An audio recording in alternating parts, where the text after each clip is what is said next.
Welcome to Public Forum, a community outreach program produced at North Idaho College on the shores of Lake Coeur d'Alene. Featuring guests from around the globe addressing a wide variety of subjects, Public Forum serves to educate and enlighten. Please join host and moderator, political scientist Tony Stewart, in welcoming today's guest.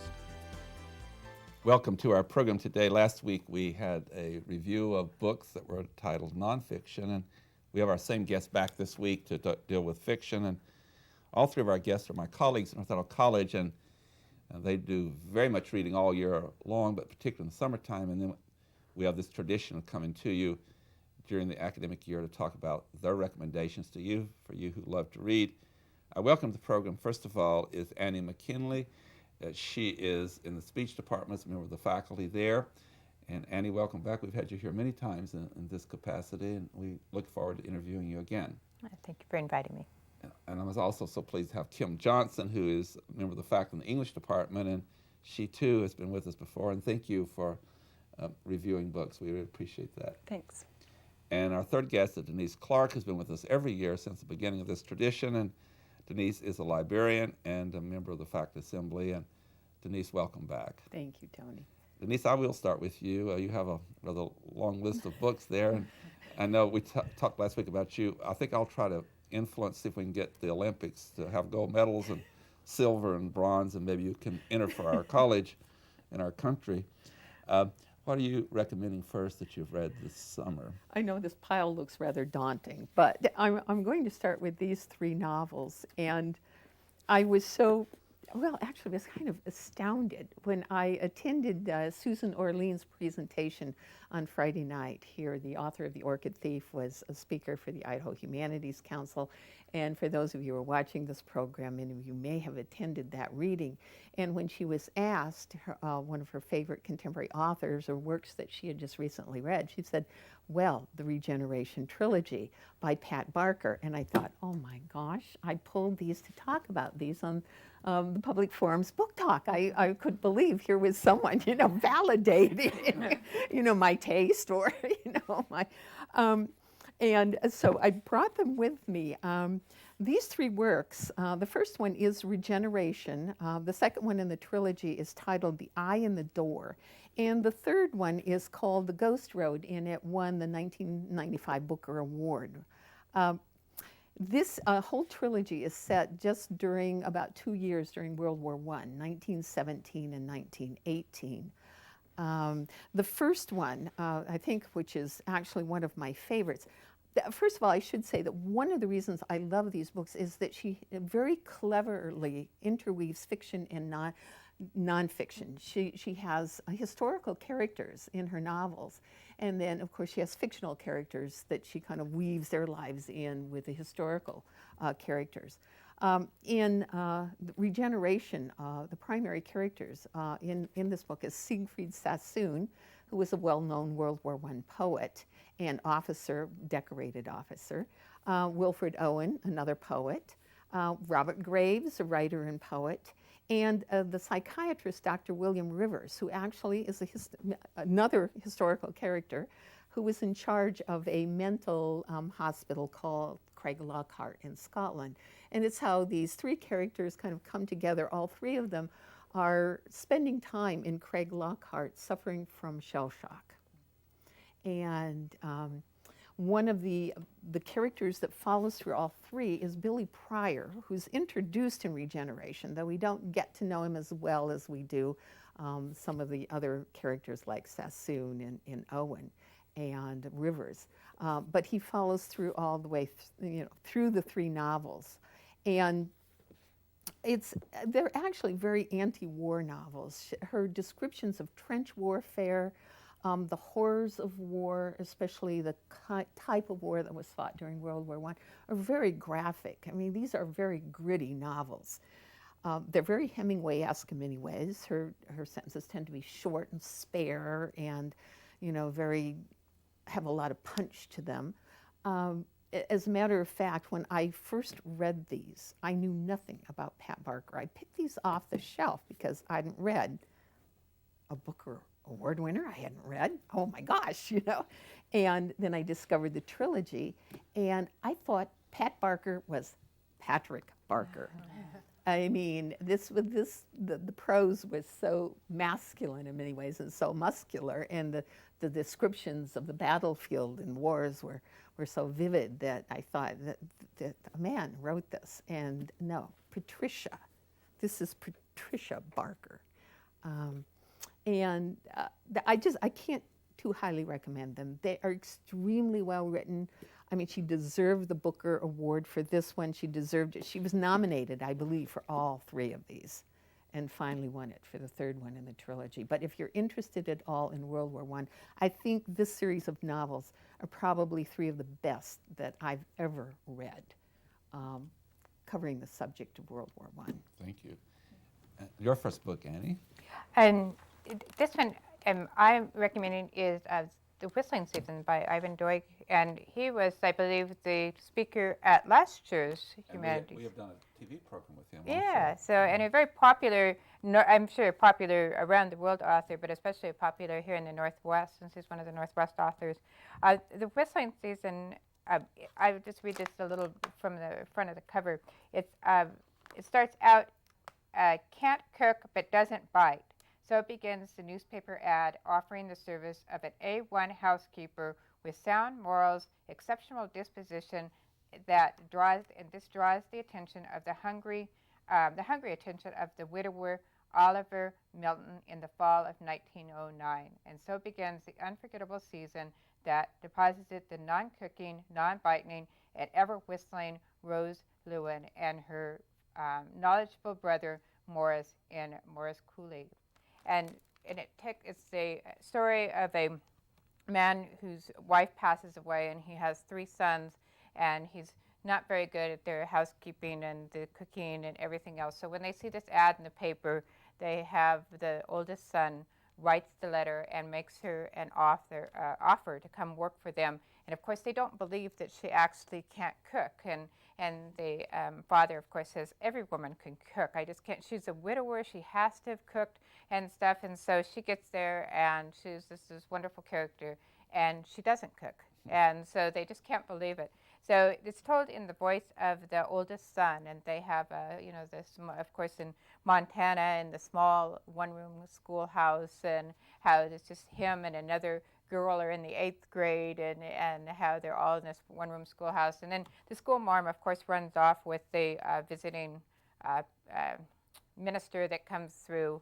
And so the brother then becomes the teacher at the school. And it's just about life in 1909 in Montana. And it's a delightful read with, lots of little fun little twists and turns. And I just really enjoyed it. And of course, he's a great author on top of it. Yes, he's very famous. Yeah. Kim, the book you have? I want to recommend James Welch's Fool's Crow, and it's nice to be able to recommend it off of Annie's talk, because James Welch, of course, was a Montana author as well. He passed away in 2003, I think, but Fool's Crow is a really interesting book, one that I've taught. Last year I had the opportunity to teach contemporary American multicultural literature. How's that for a title? And it was one of the novels that we looked at. Welch was a Native American, and he was a Blackfoot Indian, and wrote about that group in this book. It's a marvelous blending of the culture and the myth and the history of the Blackfeet about 1870. And this was an important time for that group because, of course, settlers, ranchers, trappers had been there for longer, but were coming into Montana and were changing their ways of life. And so especially the beginning of the novel, you really get a feel for maybe pre-contact Native American life in Montana. And I liken the book to a movie that some of you may be familiar with, a Canadian movie about the Inuit called Fast Runner, which immerses you in this kind of pre-contact First Peoples life in Canada, these sort of Inuit folk. And there's subtitles. The book is so, the movie is so authentic. The book sort of does the same thing by using terms that may be unfamiliar with you, that are kind of English versions of Native American terms. For example, something like sugar in this novel is referred to as the sand that tastes sweet. And animals aren't referred to as moose or elk, but as similar kinds of concepts. And so that kind of puts you as a reader at a disadvantage, and you have to work to understand the culture and kind of go with the flow. But the book is a novel, the story of a character named White Man's Dog, who becomes Fool's Crow after he kind of proves himself in battle. And he becomes kind of a medicine man for his group, and is a leader who needs to figure out how to protect the people against not only the settlers, but the U.S. Army troops that are coming to the area, and the threat of smallpox. And so he has to sort of struggle to deal with all of these changes that are coming. The history comes in because there are a number of moments which Welch relates in the book that actually were historical events.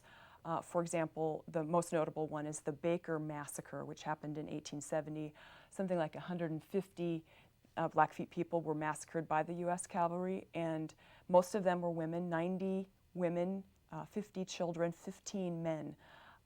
And these were a group that were sympathetic to the soldiers, sympathetic to the whites, and so that was sort of ironic that was the group that was wiped out. But that is one of many sort of touchstones in the novel that are dealt with. Really a fascinating book because of its because of the way it forces you to kind of see the world from a different perspective. Thank you. Yeah. And back to you, Denise, on another book. I think this. The second one author I'd like to talk about, and whose work I'd like to share with you, is Annie Proulx, and a collection of short stories called Close Range Wyoming Stories. She has a sequel to this called Red Dirt Wyoming Stories 2. And Annie Proulx lives part of the year in Newfoundland and part of the year in Wyoming. She has a home, I'm not sure where in Wyoming, but she lives there part of the year. There is one always throughout all of these stories, and she is the author of Brokeback Mountain, which is also included in this collection. But in all of these stories, there is one character in every one of them, and it's called Wyoming.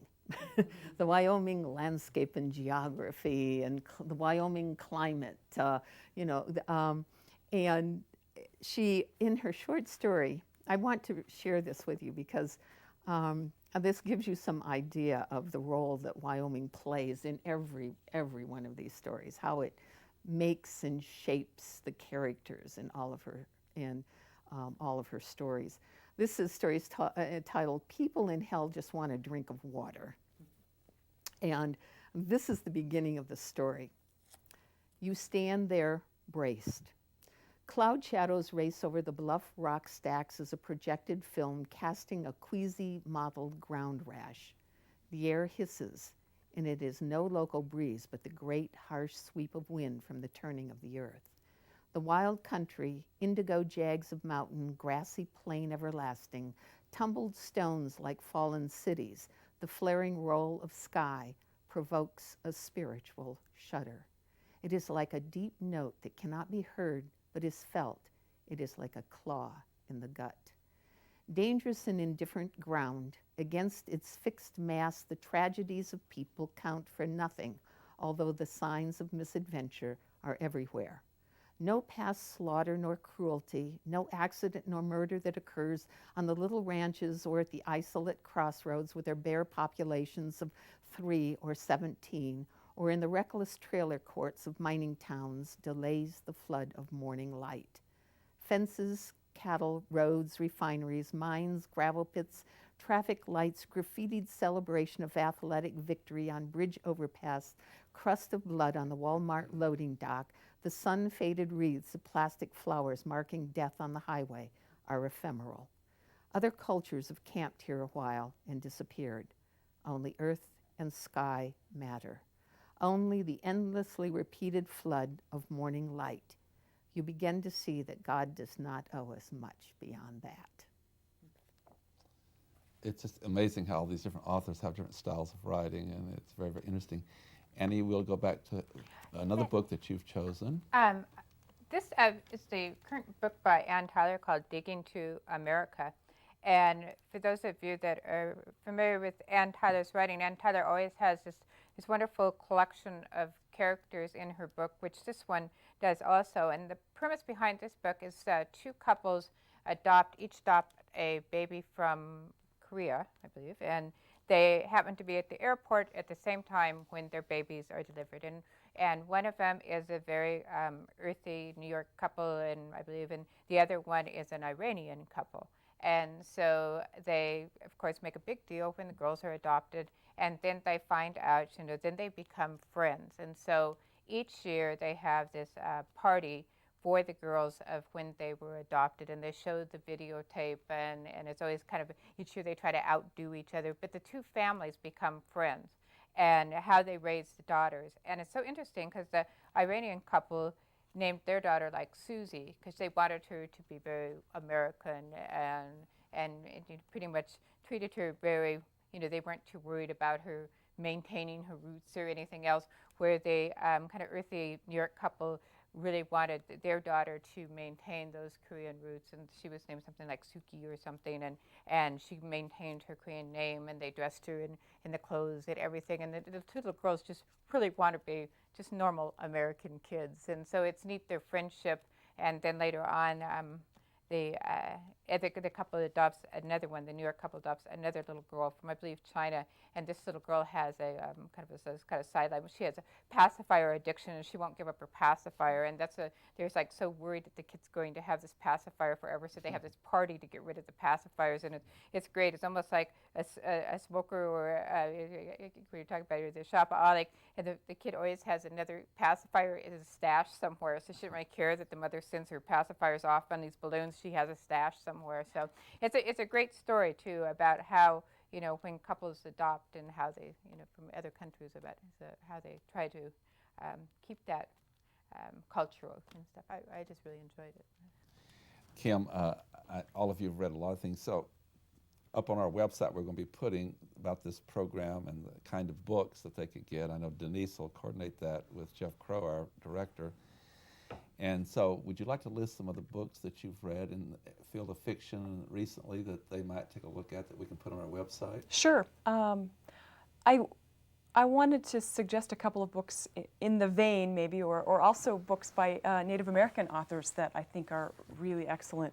I've read a number of things by Louise Erdrich, and most recently, Tracks, which is, like all of her books, or many of her books, set around the same kind of family of characters in North Dakota or Minnesota, kind of shifts back and forth, but that general kind of plains area. Very involved and beautifully written books. I'm reading a newer one from the library. What is it, Denise? Its title escapes me, but there's a series of books that she's written that I really recommend. Also, of course, if readers aren't familiar with Sherman Alexie's work, they need to check out The Lone Ranger and Tonto Fist Fight in Heaven, which is a delightful set of short stories, many of which are set in this area near Spokane, for example, or in Spokane, or on the Colville Reservation. Those two books, along with the Fool's Crow book, I read recently and taught in the course I was mentioning. I recently spoke at the University of Washington, and he was a speaker that day too. Oh, great. And he just does delightful work, and I think he teaches there some too. Yeah, he's really fun to listen to. I've had Very the good pleasure. speaker. He is. Yeah. He's very animated. Yes. Yeah. And Denise, we're back to you, and two things. One, you have a third book there called Snow, and briefly about it, and then maybe you list some other books too they could read. Oh, heavens. I brought this along, Snow by Orhan Pamuk. Pamuk just won the Nobel Prize for Literature. And so I wanted to recommend this one, though I have to admit I recommend it not with reservations. I don't want to say that, but I want to tell people to take some time to spend with the book. It is not an easy read. It's told from the points of view of actually his main character, Ka, but it also shifts to a second character we're not sure, a friend, an acquaintance of Ka's, who is going back and picking up the pieces of a life that has been lost, which is Ka. It starts out, Ka is Turkish. He lives in exile in Germany. He's a poet. He does not speak German. He is an isolated. He's in much of. I think I think his experiences are very. He's a very isolated character. He's a rootless character. He's a very contemporary man in many ways. Is that he hasn't a country any longer. He hasn't a place in which he can put down roots and feel comfortable. And certainly not Germany. He goes back to Turkey, I think, to try to establish those roots. He's been gone 12 years. Turkey has changed. Everything that he remembers from his childhood has disappeared. And he tries unsuccessfully to kind of connect with a Turkey that has become less secular, more religious, and he is a secular Turk. He is an embodiment, I would say, of the contemporary human condition in many ways, and that many of us do feel rootless. And he's a prime example of that. He is a poet who's lost his ability to write poetry. Returning to Turkey gives him at least a new, he acquires new abilities, new enthusiasms, new insights, and once again the poetry starts to flow. But sounds very interesting about how the world's changed and exactly, the mobility. Exactly, Yeah. exactly. And Annie, you have another book? Yes, I have one more here called Never Let Me Go by, I'll never pronounce the author's name correctly, Kazuo Ishiguro? Ishiguro. Anyway, he wrote, probably most known for The Remains of the Day and When We Were Orphans. And when I first started reading this book, I was kind of really quite confused by it. It's about children in this big kind of orphanage type home, and you got to think it's just like a regular orphanage and everything. Well, it's almost like sci-fi, but it turns out that these kids are clones. And they're, put there, and then they talk about leaving, and then and eventually going on. So it's kind of, I thought it was really kind of interesting when we think about the whole cloning aspect and stuff, and where would we, and what would we do with if you did have somebody cloned, and the rich, of course, would be able to have someone cloned for spare body parts or whatever. Spare body part people. Yeah. So, and along those lines too, I would recommend the reading of My Sister's Keeper by Jody, is it Pichlot? Anyway, check our website for that one. And it's the same thing where there's a baby that she's born and she has, I want to believe, leukemia, and when she's diagnosed with, so they have a designer baby. Her parents have a designer baby that is able to give, of course, her stem to help the sister. And then when I think the healthy sister is about 10 years old, she starts refusing to be what she said a spare part for her sister, and she takes her family to court and stuff. It's very interesting because each chapter is written from a different point of view, the sister and the mother and the father, and actually the girl who needs the daughter who needs the extra body parts, she doesn't gets voice until the very last chapter of the book. So it's a very good one too. Kind of the same. And Denise, in the time we have left, you have read a lot of other books. For our viewers, for those that the books we have, we've gone into more detail, but could you give us a list of some other fictions, writings that you think have been really interesting this year? Yes, I'm reading one right now. I haven't finished it yet. It's Cormac McCarthy's new book, The Road. which is set just after an apocalyptic event has occurred. And I assume it's probably some volcanic eruption that has,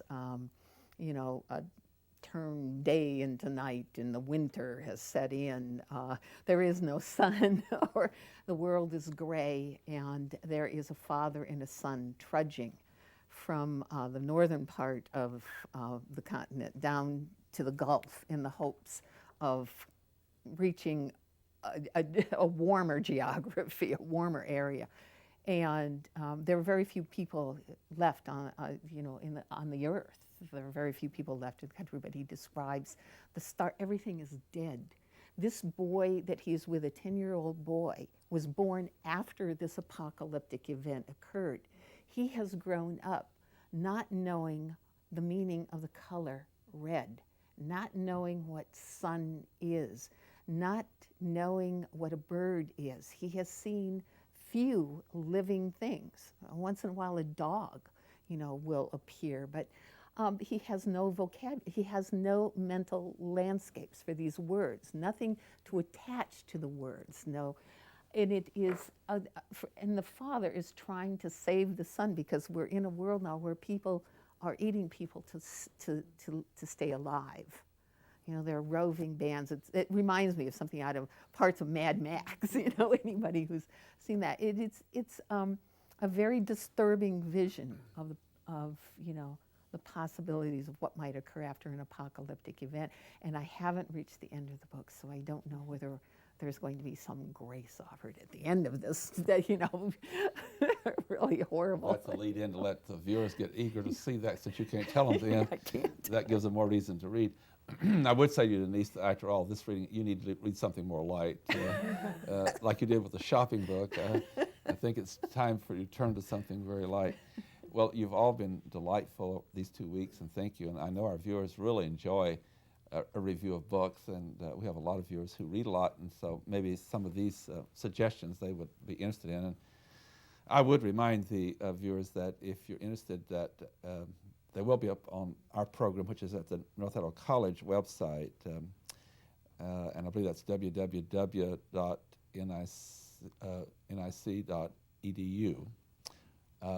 Anyway, from that, you can get it, and they will be happy to share more with you than they have on the program. I hope you'll be with us again next week at the same time. Until then, please have a good week. I am Tony Stewart.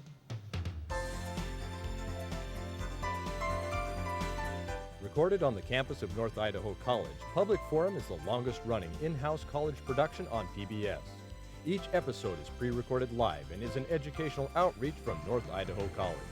Please join us at this same time next week for another edition of Public Forum on this public television station.